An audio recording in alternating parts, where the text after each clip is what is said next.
दोस्तों नमस्कार। बात एक्सपीओ की। मैं हूं आपका होस्ट एंड दोस्त अमित वत्सर। आप देख रहे हैं पक्की खबर।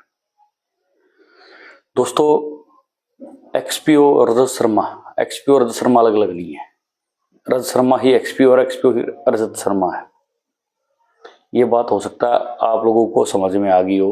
हम लोग समझाने की कोशिश कर रहे थे बहुत ज्यादा।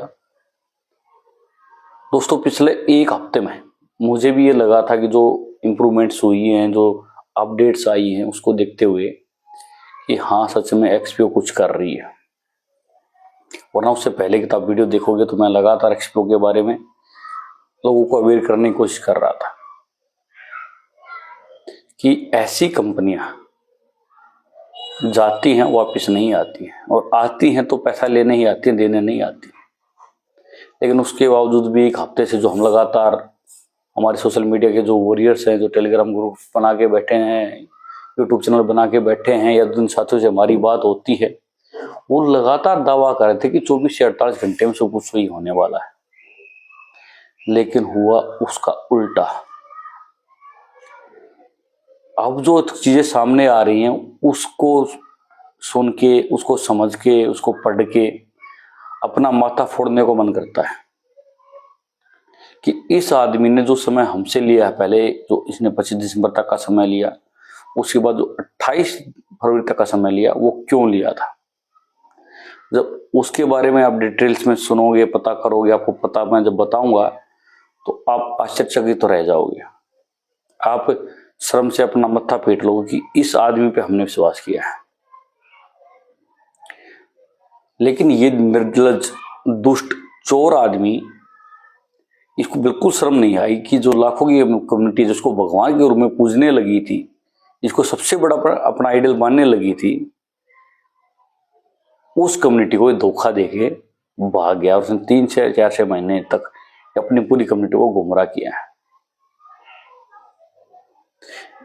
साथ में इसको एक बात और मैं बताने जा रहा हूं कि रजत शर्मा तो दुबई से बैंकॉक तो हुक्म तो भाग गया है, या चाइना भी जाने की तैयारी हो सकती है, लेकिन ज्यादा नहीं बचने वाला है, ज्यादा नहीं बच पाएगा। तेरे जैसे चोर लोगों की इंडियन एजेंसी अच्छे से खातेदारी करेंगी। और जो बीड़ा मेरे भाइयों ने, मेरे दोस्तों ने, मेरे मित्रों ने उठाया, जो पहले दिन से तुझको चोर कह रहे, जिनकी बातें लोगों ने नहीं मानी, अब वो लोग ऑल इंडिया लेवल पर तेरे खिलाफ इतनी एफआईआर कराएंगे, इतनी आने वाली 10 पुश्तें भी इंडिया में घुसने की चोर हो जाएंगी। तो पैसा तो कमा लेगा, लेकिन अपने कुटुंब को, घर और परिवार को कभी नहीं देख पाएगा। जो तुझे हाई लगी है ना, जो तूने लोगों की हाई ली है, जो लोगों ने तेरे का सुसाइड किए हैं, एक टीचर की खबर सामने आ रही है पीछे कि उन्होंने सुसाइड कर लिया एक्सपीओ के कारण, उनके घर वालों की जो बद्दुआएं हैं वो तुझे कभी सोने नहीं देंगी। वो तेरे बच्चों के अंदर से निकलेंगे, तेरे आने वाली खानदान, तेरे आने वाली सारी नस्लें बर्बाद हो जाएंगी। क्योंकि ये पैसा गरीबों का है, ये उनके हक का पैसा है। तूने कोई बिजनेस नहीं किया, तूने कोई सर्विस स्टार्ट नहीं की, तूने कोरी चोरी की है, ठगी की है लोगों के साथ, उनकी भावनाओं के साथ खिलवाड़ किया है, और उसका ही ये अंजाम है, या उसका ही ये कारण है कि आज ऑल इंडिया लेवल पर तेरे खिलाफ में बल्क में एफआईआर हो रही है। बहुत सारे साथी हैं जो मिलके एक ही एफआईआर दर्ज करा रहे हैं। उनसे मैं रिक्वेस्ट करता हूं कि 300, 400, 500 आदमी जो आप इकट्ठे होके जा रहे हो, वो एक एफआईआर दर्ज ना कराएं, वो अलग अलग एफआईआर दर्ज कराएं। एक तो एक ही एफआईआर दर्ज होती है, उसकी गिनती एक ही होगी। अगर 350 लोग 350 एफआईआर दर्ज कराते हैं तो कितना तो प्रशासन पर दबाव आएगा, कितना एजेंसियों को पता लगेगा, कितना मीडिया वालों को पता लगेगा कि एक बंदे के खिलाफ एक ही थाने में 350 एफआईआर हुई। और ऐसे अगर हम 50 थानों में एफआईआर कराते तो हजारों में एफआईआर चली जाती है। तो ये बात आपके होम मिनिस्टर या प्राइम मिनिस्टर तक भी जाएगी कि ऐसा लोगों के साथ किया गया है। लेकिन एफआईआर कराने से न चुके, एफआईआर जरूर कराएं। बहुत जरूरी है एफआईआर करवानी। जिस भी भाई के पास जो सबूत है या जो भाई लीगल नॉलेज रखते हैं वो टीम को लीड करें, और इकोनॉमिकल जो विंग्स हैं आईओडब्ल्यूज वगैरह हैं, स्थानीय जांच एजेंसियां ईडी वगैरह हैं या स्थानीय पुलिस है, उनके साथ जाएं, जो और लोग इकट्ठे हुए हैं उनको गाइड करें ताकि वो एफआईआर दर्ज कराएं। क्योंकि अपना प्रशासन है, ऐसा भी है जो इन चीजों से हम जाएंगे हमें कोई झड़का सकता है। अब बात बताता हूँ कि इसने समय क्यों लिया। पहले समय इसने पहला महीना जो लिया 25 दिसंबर तक का समय, वो इसने लिया, मिस गाइड किया इसने, ताकि जो तुरंत एक्शन पुलिस ने लिया और जो इसने पैसा रोका है उसके कारण लोग या तो उसके घर पे ना पहुंच जाएं, या जो और लीडर या और मेंबर थे उनको ना पकड़ लें, या एफआईआर दर्ज ना हो जाए। अगर लोग इसको पकड़ लेते या एफआईआर दर्ज हो जाती तो ये जो इंडिया से पहले बार जा चुके उनकी तो कह नहीं सकते, लेकिन जो और भागित लोग भाग के गए हैं वो तो ना जा पाते।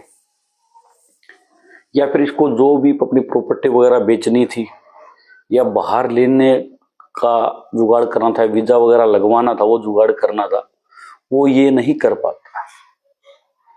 उसके बाद जनवरी में दुबई से ये बैंकॉक हांगकांग चला गया है। तो इसलिए इसने 28 फरवरी तक का समय मांगा था कि इसको जो लेना देना था या इसके जो साथियों को लेना देना था या जो उसके खुद की फैमिली के मेंबर उनको जो आउट इंडिया से बाहर निकालना था या इसको इंडिया में दूसरी जगह शिफ्ट करना था, इसने उस समय का प्रयोग इस काम के लिए किया है। अपना पैसा जिसको ठिकाने लगाना था, जो इसको लग रहा था अकाउंट रडार में आ सकते उसको हटाना था, या जो और सबूत मिटाने थे इसमें इसका खुद का नाम है, उसने टोटली कार्य टोटली समय उस काम में लगाया है, ना ही हम लोगों के लिए सुधार करने में। और बहुत सारे साथी इसकी बातों में से गुमराह भी हो गए। वो खुद तो गुमराह हुए हैं, उसने लोगों को भी गुमराह किया है। डेली टेलीग्राम पे आकर, डेली पॉजिटिव खबरें बताकर, डेली समय देकर, और जैसे ही उनको पता या लगने लगा कि चीजें नहीं होने लगी, वो तभी से कहने लगे मैं कुछ नहीं करता, मैं गारंटी नहीं लेता, लेकिन आएगा जरूर। ऐसे लोगों को भी थोड़ा ध्यान में रखा जाए। दोस्तों, कुल मिलाकर एक्सपीओ ने जो किया है, रजत शर्मा ने जो किया है, वो हृदय विदारक है,